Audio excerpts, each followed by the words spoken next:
The wine hit Evan Sinclair's face like a cold slap of disrespect. Red liquid dripped from her chin, staining the white silk blouse she'd carefully pressed that morning. The entire restaurant fell silent. Forks paused mid-air. Conversations died. Even the soft classical music seemed to fade into nothingness.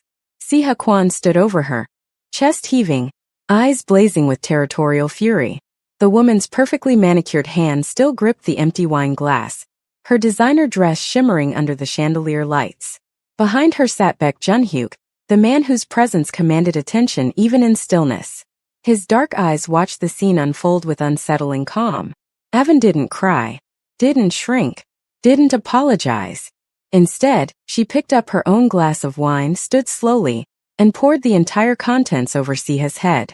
The liquid cascaded down the woman's designer waves, ruining what had probably been an hour of professional styling. Gasps erupted throughout the restaurant. Someone's mother clutched her pearls. "You!" Siha's hand flew through the air, connecting with Avan's cheek in a sharp crack that echoed off the marble floors. The sting burned. Avan's head snapped to the side. She tasted copper. But before anyone could react, before security could move, before Junhyuk could rise from his seat, Avan's palm met Sia's face with equal force. The slap resonated like a gunshot. "Control your wild animal," Avan said. Her voice steady despite the adrenaline flooding her system. She turned her gaze to Junhyuk, meeting those dark, calculating eyes without flinching. "Or I will."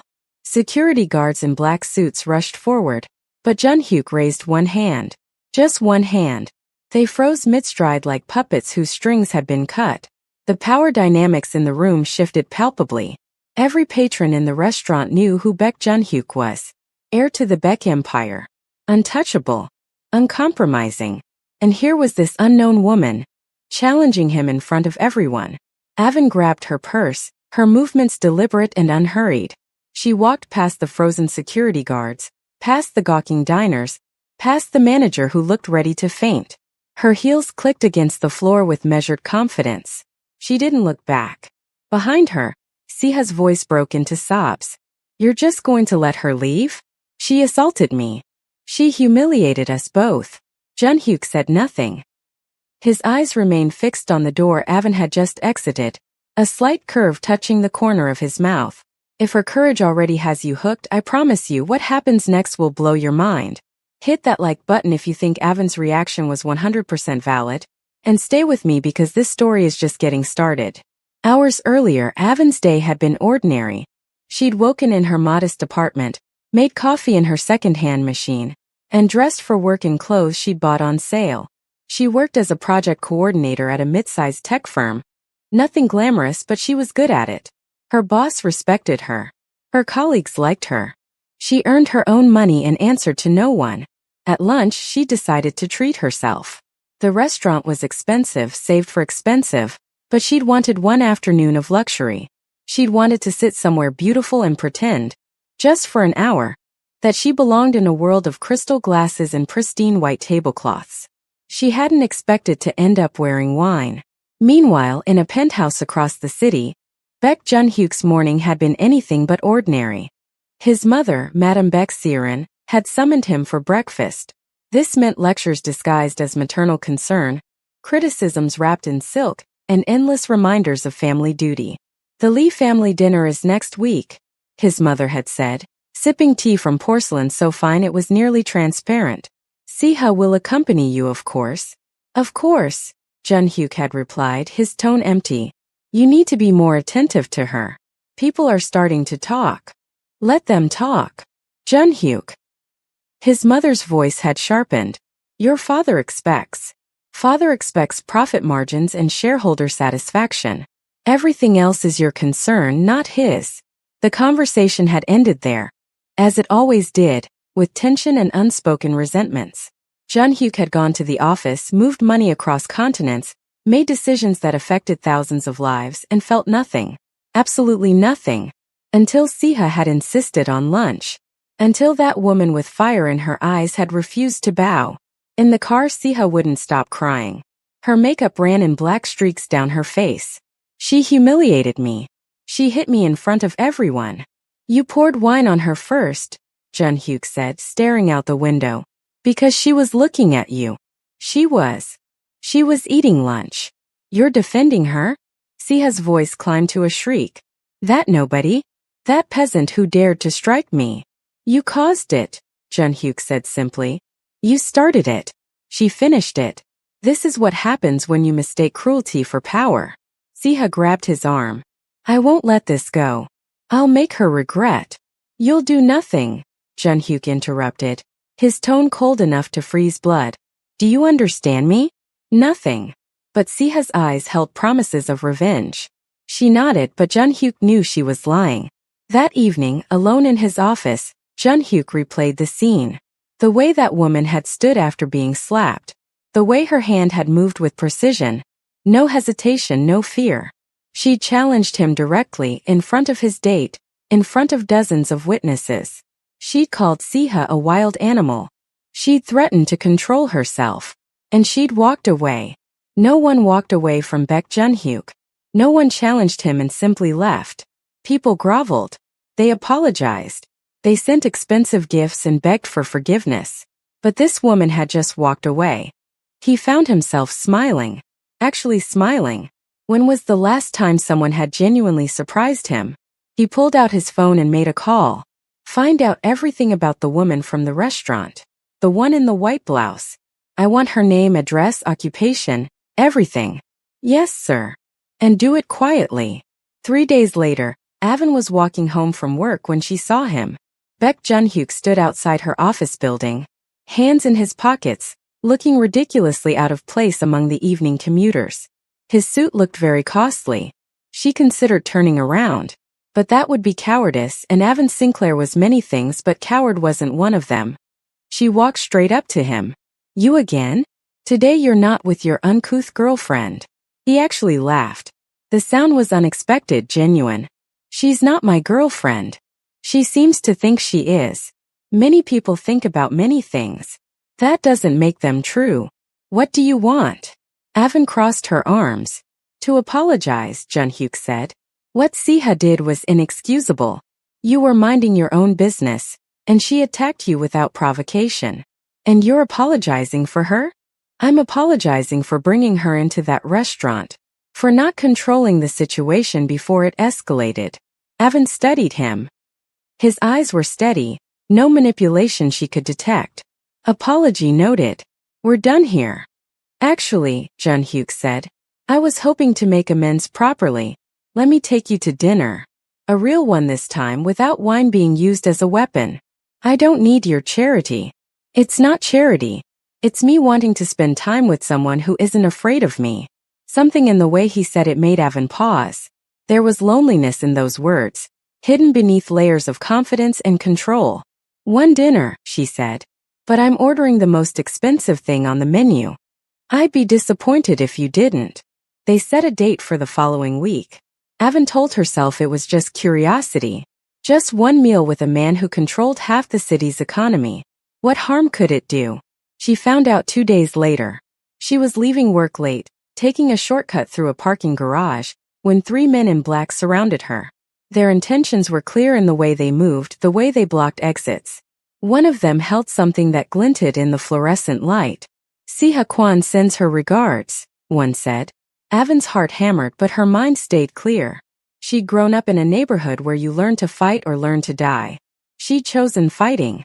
What they didn't know, what no one knew, was that she'd spent 6 years training in Taekwondo. Earning her black belt before college tuition forced her to quit. When the first man lunged, she sidestepped, grabbed his extended arm, and used his momentum to slam him into the concrete pillar. The second man caught her shoulder, but she drove her elbow into his ribs, and heard the satisfying crack of bone. The third man hesitated, and that hesitation gave her the opening she needed to run. She sprinted to her car, hands shaking as she jammed the key into the ignition. Behind her the men were shouting, but she was already peeling out of the garage, tires squealing. She drove straight to the police station, filed a report, gave descriptions. But when the officers asked if she knew who might want to hurt her, she hesitated. Did she have proof? Would they even believe her? Siha Kwan moved in circles so high that Avon's accusations might seem like delusions. She said she didn't know. The dinner happened anyway. Jun-hyuk had chosen a private room in one of the city's most exclusive restaurants. When Avin arrived, still slightly bruised from the parking garage incident, his eyes darkened immediately. What happened to you? She told him. Everything. The three men, the attack, Siha's message. She watched his face transform from concern to cold fury. She did this, he said, not a question but a statement. She dared to. He stopped himself, jaw clenched. I will handle this. You have my word. I don't need you to handle anything, Avin said. I handled it myself. Clearly. There was admiration in his voice. You're extraordinary, you know that? Most people would have crumbled. Most people haven't lived my life. They talked for hours. Avin learned that Siha wasn't his girlfriend, but an arrangement his mother had orchestrated with another powerful family. A political match, loveless and convenient.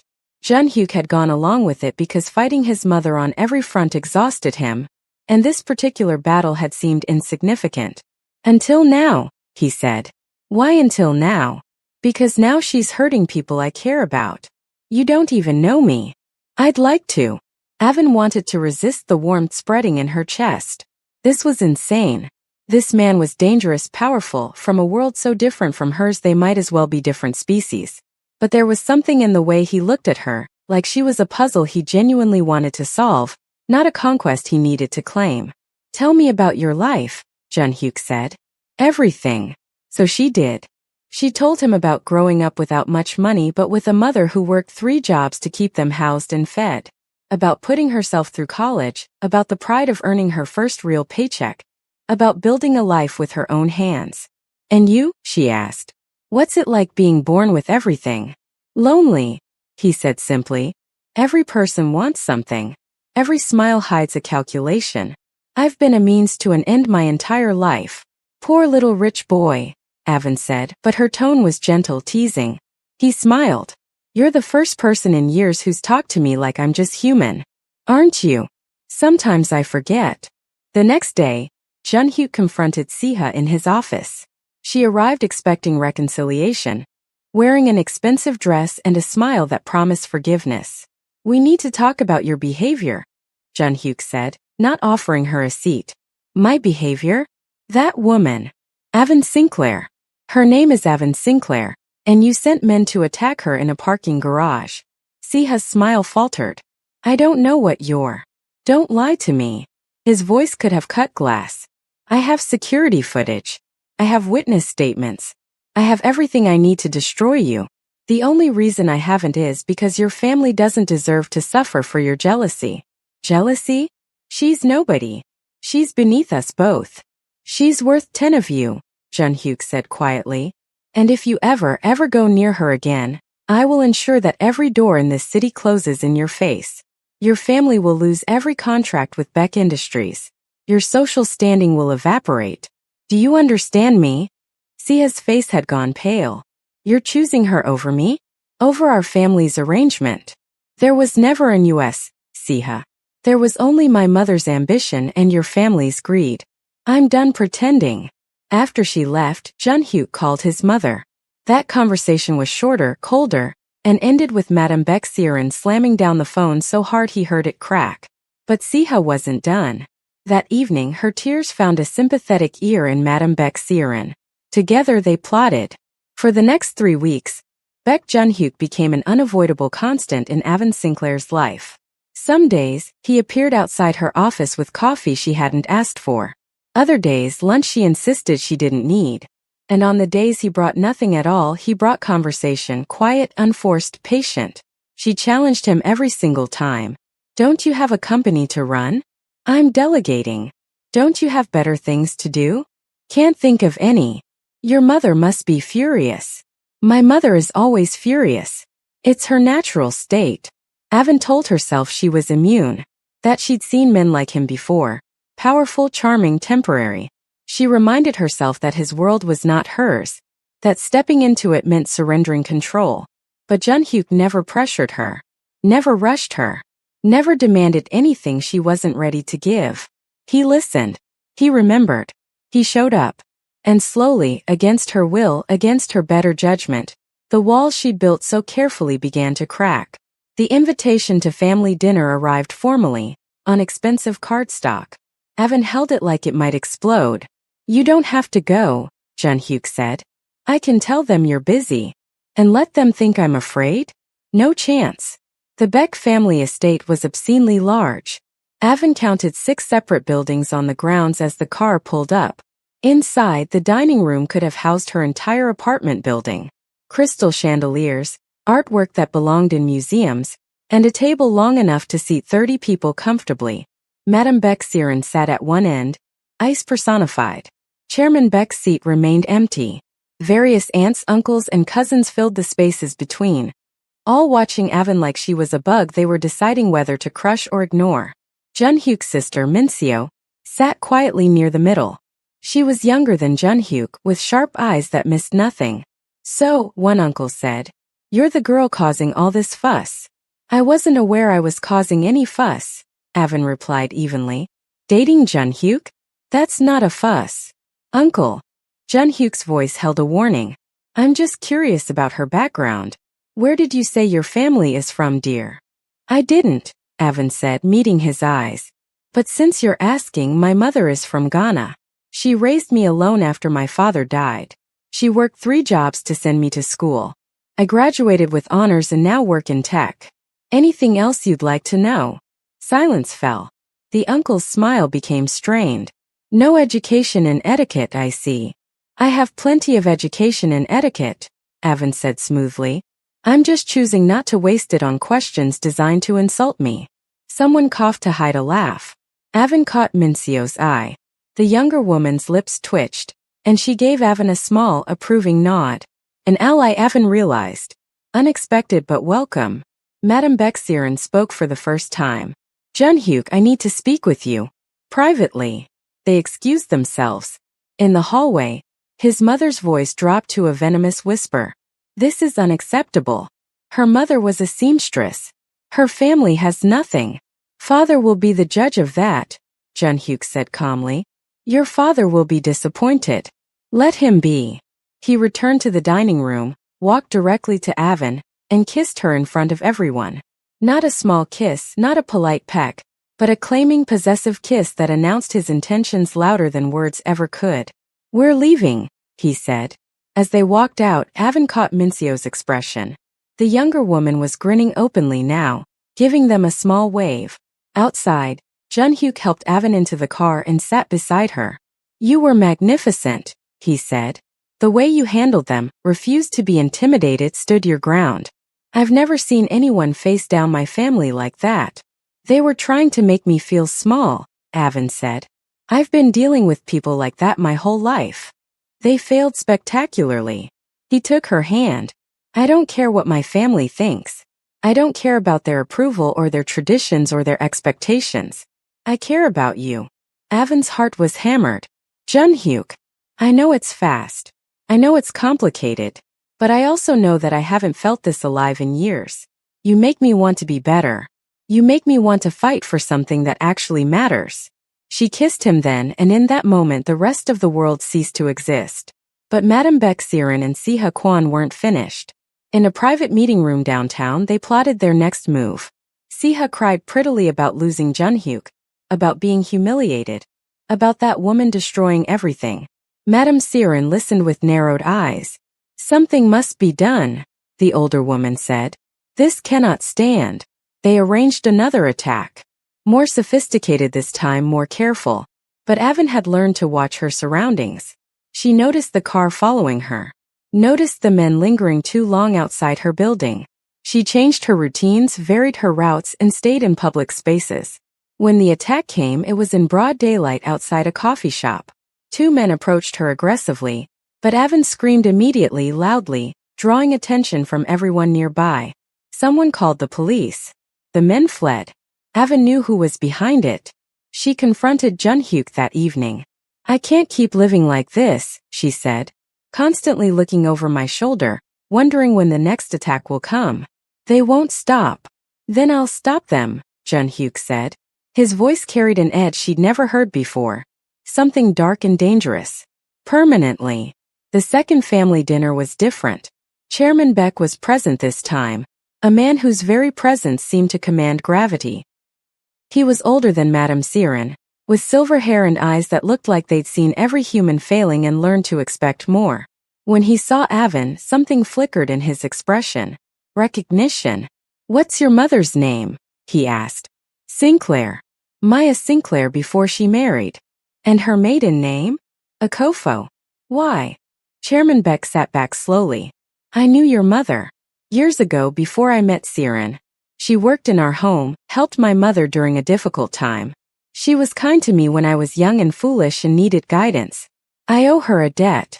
The room went silent.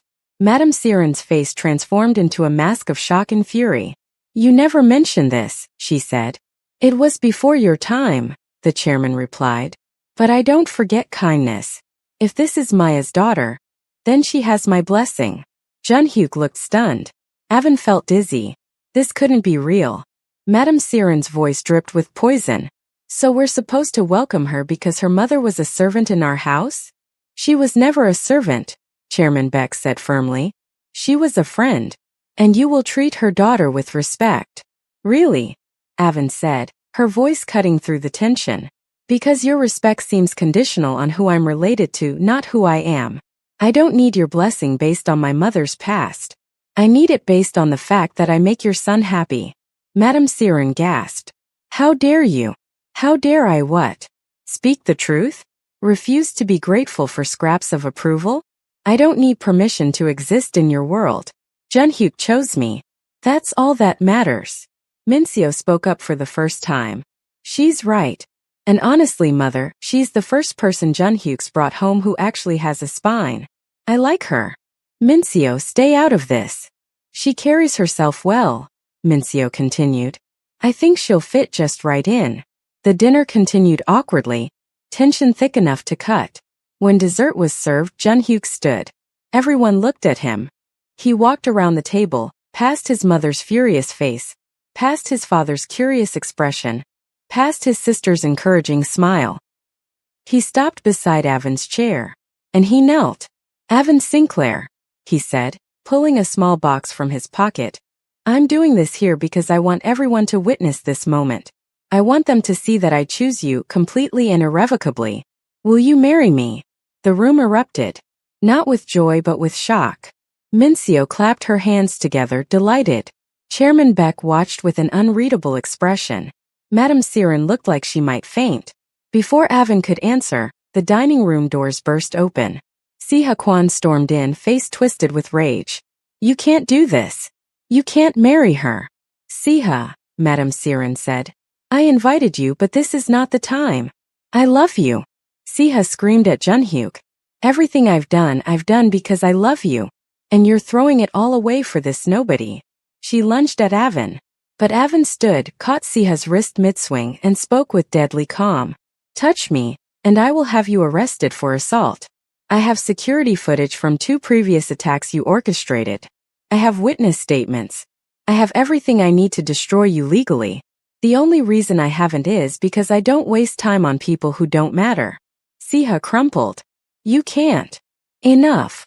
Chairman Beck's voice wasn't loud, but it silenced everyone instantly. He stood, walked to Siha, and looked down at her with disappointment. "You orchestrated attacks on this woman? You brought violence into my family's business." She took him from me." "He was never yours," the chairman said. "And you are no longer welcome in this house. Security, please escort Miss Kwan out." As Siha was led away, screaming and crying, Chairman Beck turned to his wife. "You invited her tonight. You knew about the attacks." "I know I didn't. Don't lie to me, Siren. Not after 30 years of marriage." Junhyuk was still kneeling, still holding the ring, still waiting for Avon's answer. She looked at him, at this man who'd chosen her over empire, over family approval, over everything society said he should want. "Yes," she said. "Yes, I'll marry you." He slipped the ring onto her finger and kissed her as the room descended into chaos around them. Later, driving home, they talked about everything that had happened.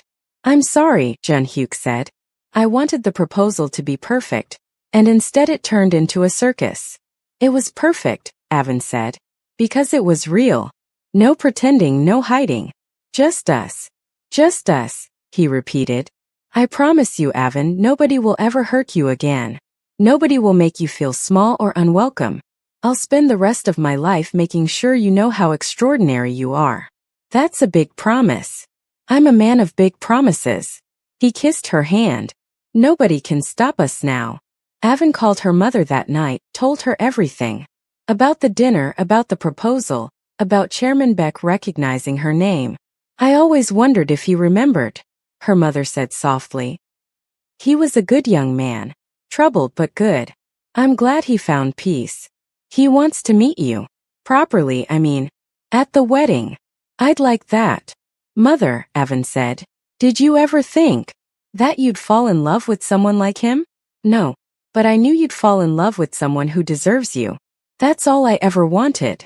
The following weeks brought investigations. Chairman Beck personally investigated his wife's involvement. The evidence was undeniable.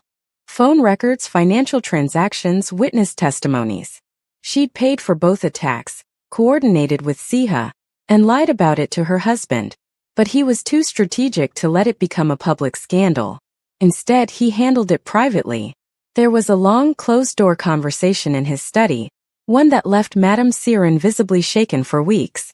She was removed from involvement in Junhyuk's personal life. Her opinions on family matters no longer held weight, and the chairman made it clear. One more misstep, and the consequences would be far worse. For a woman who'd ruled the household for decades, the shift in power was humbling enough. The confrontation was private, but its effects rippled through the family. Chairman Beck was disappointed, Junhyuk was furious, and Minseo refused to speak to her mother for days. But something unexpected happened.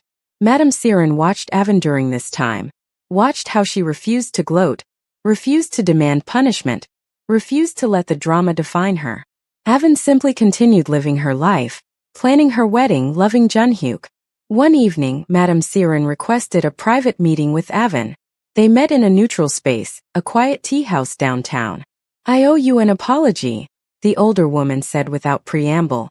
What I did was unforgivable. I let my pride and my expectations blind me to the truth. You're nothing like I assumed. You're stronger, kinder, better than I gave you credit for. Avon studied her. What changed your mind? You did. You could have destroyed me. You had evidence, witnesses, everything you needed to ruin me.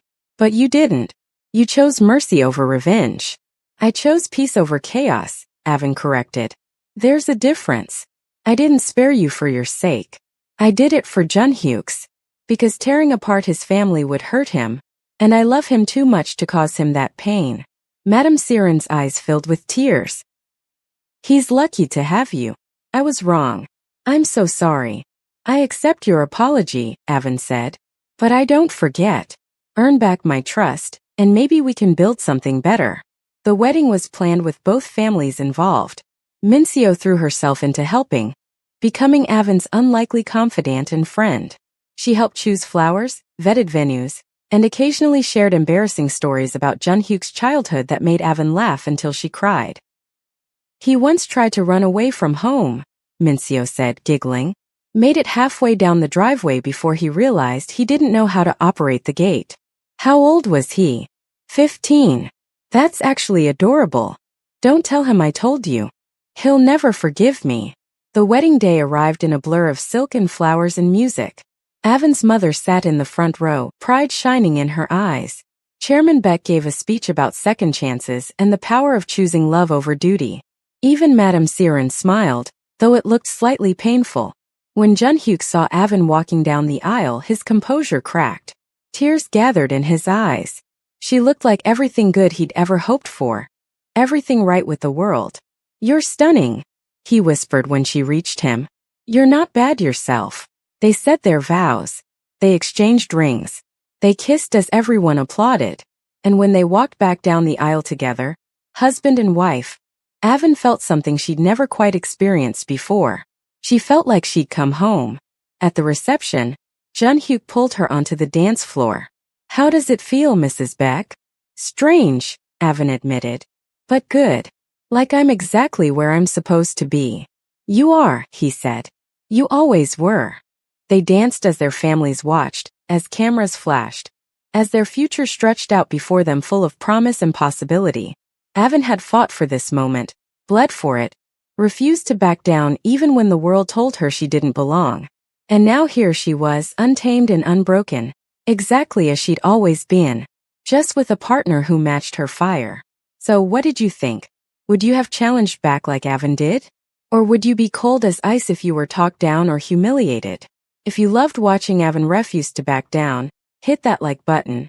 Comment below with your favorite scene. I want to know which moment had you cheering. Share this story with anyone who needs a reminder to stand their ground. And subscribe so you never miss stories like this. Bold characters, satisfying revenge, and love that conquers everything. Thank you for watching. See you in the next story.